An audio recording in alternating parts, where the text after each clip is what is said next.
जाट बलवान हम, हिंद की है शान हम। खौफ कुछ हमें नहीं, मृत्यु का भी भय नहीं। दुश्मनों के सामने डरे नहीं, डटे वहीं। नोच खाते दुश्मनों को सिंह के समान हम। जाट बलवान हम, हिंद की है शान हम। धधक उठी चिंगारियां, रही बरसती गोलियां। चट्टान सा अडिग रहे, रुकी न अपनी टोलियां। सोख ले समुद्र भी, ले अगर ये ठान हम। जाट बलवान हम, हिंद की है शान हम। अर्पित कर रक्त तिलक, भारत माँ के मस्तक। साथी अपने खोए हैं, मन ही मन में रोए हैं। किंतु झुका सकते नहीं अपना स्वाभिमान हम। हिंद की है शान हम, जाट बलवान हम। ठहरते न एक छिन, राह हो भले कठिन। बढ़े चले रुके नहीं, हम कभी थके नहीं। मातृभूमि के लिए है आन बान शान हम। जाट बलवान हम, हिंद की है शान हम। जाट यानी वीरता और बहादुरी का दूसरा नाम। 6 फुट की कदकाठी, चेहरे पर रौब, आवाज में खनक और दिल में देशभक्ति का जज्बा। भारत में जाटों की वीरता का अपना एक अमिट इतिहास रहा है। जाटों की वीरता और शौर्य के किस्से आज भी सुनाए और पढ़ाए जाते हैं। बात उन दिनों की है जब अंग्रेजों ने ईस्ट इंडिया कंपनी के माध्यम से हमारे सोने की चिड़िया कहलाने वाले देश में अपनी जड़ें जमानी शुरू की थी। शुरुआत में अंग्रेजों को भारतीय राजाओं की सेना से कई बार पराजित होना पड़ा था।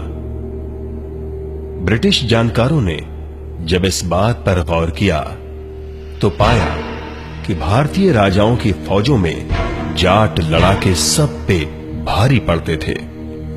फिर क्या था, अंग्रेजी हुकूमत ने जाटों की वीरता को देखते हुए उन्हें अपनी सेना में भर्ती करना शुरू कर दिया।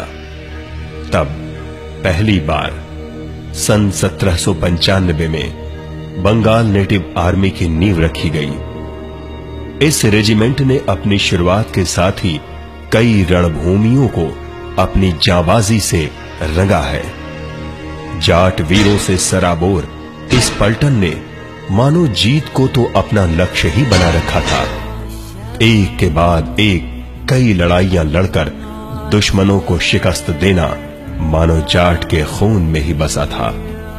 सन 1914 वो दिन भुलाया नहीं जा सकता जब पहले विश्व युद्ध की विभीषिका हमारे सामने आई। अपनी बहादुरी की गाथा अपने हाथों से लिखने वाले जाट जवानों ने इस विश्व युद्ध में भी अपनी छाप छोड़ी। उन्हें अफ्रीका और इटली की विपरीत परिस्थितियों में लड़ने भेजा गया। सन 1922 उस समय की अंग्रेजी हुकूमत ने प्रथम विश्व युद्ध के अनुभवों पर अपनी सेना को नए सिरे से तैयार करने का मन बनाया। तब पहली बार बंगाल नेटिव आर्मी और राजपूत मुसलमान रेजिमेंट को मिलाकर एक नई फोर्स बनाई गई, 9th जाट रेजिमेंट। 11 मार्च 1922 मेरठ छावनी में 11वीं territorial battalion 9th Jat regiment की मजबूत नींव रखी गई, जिसे आज 7वीं बटालियन तजाट रेजिमेंट के नाम से जाना जाता है। इस बटालियन को उस दौर में नियमित भारतीय सशस्त्र सेना को प्रशिक्षण देने की जिम्मेदारी मिली, जिसे इस बटालियन ने बखूबी निभाया।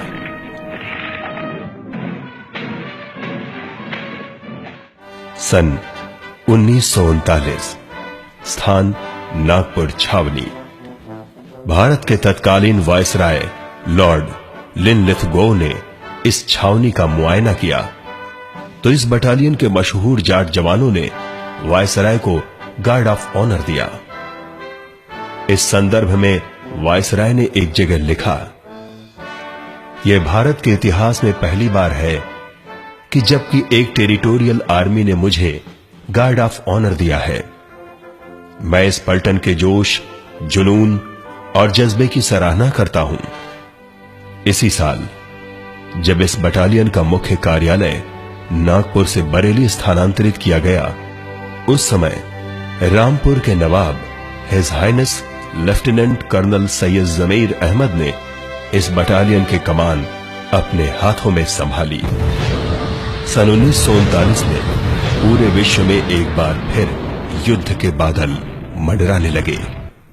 उस समय अंग्रेजी हुकूमत ने आदेश दिया कि सारी भारतीय टेरिटोरियल आर्मी को नियमित सेना के रूप में परिवर्तित किया जाए। सन 1941 फैजाबाद में 11वीं टेरिटोरियल बटालियन 9th जाट